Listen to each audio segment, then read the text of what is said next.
Kasih karunia Tuhan Yesus Kristus dan damai sejahtera Allah yang menyertai kita semuanya. Amin. Renungan pagi Senin 7 September 2020 dikutip dari Ulangan 19 ayat 14. Janganlah menggeser batas tanah sesamamu yang telah ditetapkan oleh orang-orang dahulu di dalam milik pusaka yang akan kau miliki di negeri yang diberikan Tuhan Allahmu kepadamu untuk menjadi milikmu. Yang jadi paurotonmu talutuk sian haumani dongamu akan abinahin ni upuna jolo di bagasan partalianmu sitianaummu di tano silihon Jehuba di batam diho bahin partalianmu. Saudara yang dikasihi Tuhan Yesus Kristus, mari bersyukur kepada Tuhan Yesus Sang Juru Selamat yang memberi kesempatan indah mengawali aktivitas pada satu minggu ini. Tentu tidak ada serba kebetulan, semua sudah diatur dan atas seizin Tuhan. Unang si paorot talutuk kok. Keinginan memiliki tanah lebih luas tentu dambaan semua orang. Karena tanah bagian dari harta berharga.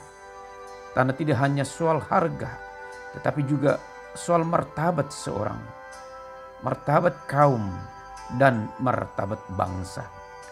Namun harus tetap saling menjaga satu dengan yang lain hal batas-batas tanah.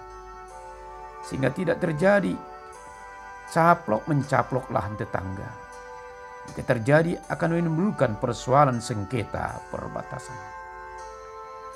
Saudara, kasus geser-menggeser perbatasan tanah ternyata sudah terjadi sejak zaman dahulu kala. Halnya dalam nats ini, setelah bangsa Israel mendiami tanah Kanaan, Tuhan memberi perintah untuk saling menjaga harmoni sebagai umat yang telah mendiami tanah perjanjian atau tanah Kanaan. Jangan ada perselisihan, apalagi pertengkaran perbatasan tanah milik masing-masing. Tuhan memerintahkan kepada seluruh umat Israel menjaga hidup rukun bertetangga antara satu dengan yang lain, baik dalam hal kepemilikan tanah supaya saling hormat menghormati. Kasus pertanahan sekarang ini semakin rumit. Terjadi perselisihan tanah bersaudara, masalah tanah harta warisan, masalah surat-surat tanah, dan lain-lain.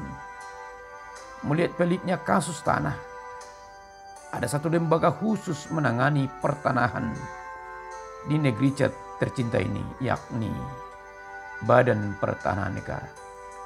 Jika mau mengetahui kasus-kasus pertanahan, sungguh banyak dan sungguh rumit. Bahkan ada saling bertengkar, bahkan membunuh atas sengketa tanah. Akibatnya diselesaikan dalam pengadilan. Halnya dalam kehidupan bangsa Israel, Tuhan memberi perintah untuk saling menjaga dan menghargai sesama umat bertetangga. Kasus geser-menggeser ini terjadi karena tidak menghormati satu sama lainnya. Menegakkan keadilan dan kejujuran dalam hidup bertetangga itu perlu. Artinya penting saling menjaga dan menghormati antara sesama sehingga suasana damai dan tidak saling curiga semakin terjamin. Harus diingat, sesungguhnya harta yang kita miliki bersumber dari Tuhan dan milik Tuhan. Karena memang Tuhanlah pemilik sejati atas apa yang ada pada kita. Tuhan memberikan tanah tempat tinggal dan tempat berusaha untuk meraih kehidupan yang lebih baik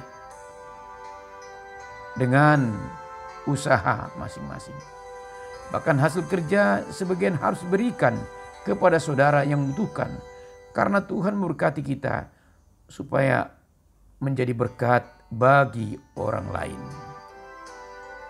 Amin. Kita berdoa. Ya Bapa di surga, segala puji syukur kami haturkan kehadirat-Mu dengan limpahan berkat yang Tuhan berikan bagi kami. Dan kami memahami bahwa berkat Tuhan itu tidak hanya untuk diri kami sendiri. Karena itu mampukan kami untuk menunaikan panggilan-Mu, supaya kami menjadi berkat bagi sesama. Menjadi berkat adalah amanah-Mu ya Tuhan, sehingga tercipta kerukunan dalam kehidupan bertetangga, baik tetangga bermukim maupun tetangga bekerja. Ya Tuhan, mampukan kami untuk mengerti keadaan saudara kami, sehingga tidak hanya mementingkan diri sendiri. Hidup saling menghormati, menjaga, tetap terjalin, sehingga damai sejahtera-Mu tetap nyata di dalam kehidupan kami, umat yang Kau kasihi. Terima kasih Tuhan atas limpahan kasih-Mu yang nyata dalam hidup kami. Doa ini kami alaskan hanya di dalam nama Yesus Kristus, Tuhan Juru Selamat kami yang hidup. Amin.